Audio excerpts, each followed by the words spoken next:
Welcome to the very first episode of By the Book. In this series, we're going to be following different DIYs, crafts, recipes, adventures, all from various coffee table books, and I thought it would be appropriate to start with a recipe, just since cookbooks are like the OG by the book. Step 1, gather all the ingredients. Although I have my phone out to record, it was already so much nicer to follow a recipe from a book rather than from my phone, especially with cooking because I rarely even follow recipes from a book. I usually just make them up, so this was a very nice, exciting challenge to begin with. Gotta go to the garden.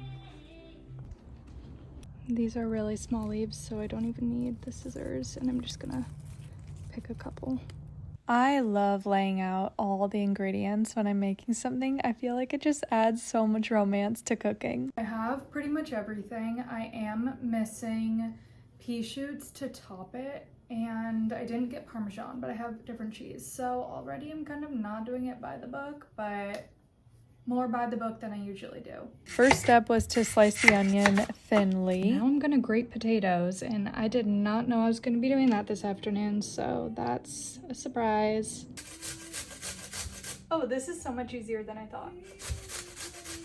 I don't know why I thought grating a potato was gonna be hard. I think I thought it was gonna be like grating a carrot, and grating carrots is kind of hard, so this is a lot easier, and this is why I'm doing this series. Try new things, learn new things, expand my horizons.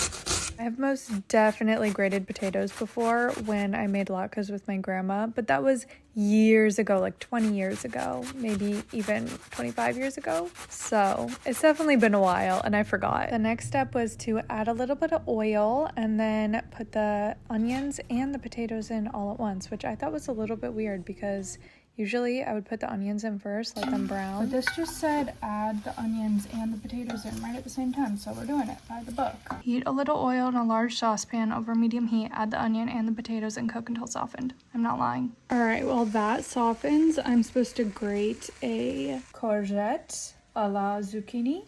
And then once that's grated, I can add that and the peas and spinach and mint leaves in. And this is my flaw when it comes to cooking, because as soon as I'm done with something, I put it in the sink and now I have to wash this to use it again, and I could have just used it without washing it. So, learning moment once again.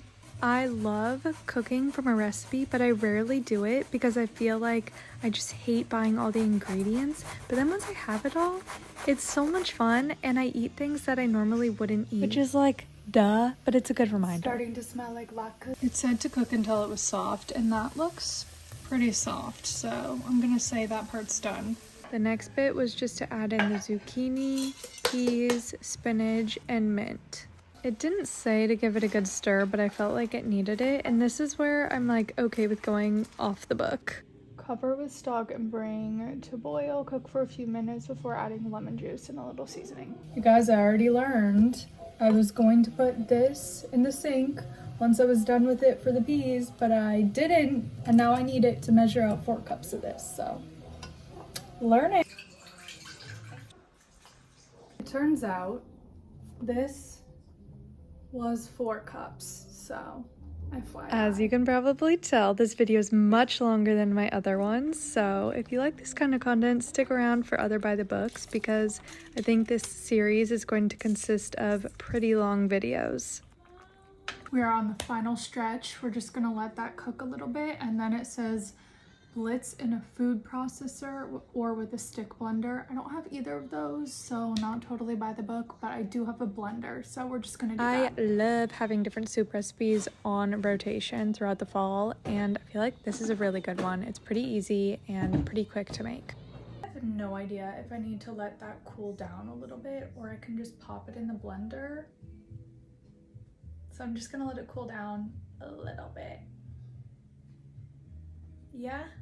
I think another reason I avoid making complicated recipes is because usually there are so many dishes, and I really just get so overwhelmed if I have too many dishes on hand. I am very much so the clean up as you go kind of cook. If you could even call me a cook, I'm not a cook, just somebody who cooks. This is the moment where I was very nervous to pour the soup into the blender, And I ended up just using the spoon to transfer it in because I did not want it to splash out everywhere, and that mode ended up working quite well. Also, I remembered that soup does get warm in the blender, so I think it would have been fine to pop it in pretty hot, but I just didn't want to put boiling soup into a blender. I don't know, hot stuff in plastic just freaks me out a little bit, but I know the blenders are like made for that. That was very splashy, but I transferred it back into the pot, and now we're gonna taste test. Moment of truth, you guys. Cheers.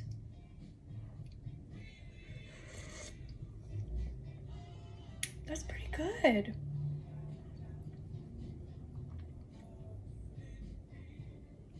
That's good. I did not have the cheese that it called for, but I did have some other cheese on hand, so I just used that. That's where we go off the book a little bit. Overall, we followed it by the book, and this was such a fun way to kick off this series. If you like it, let me know if you have any preferences for the next category.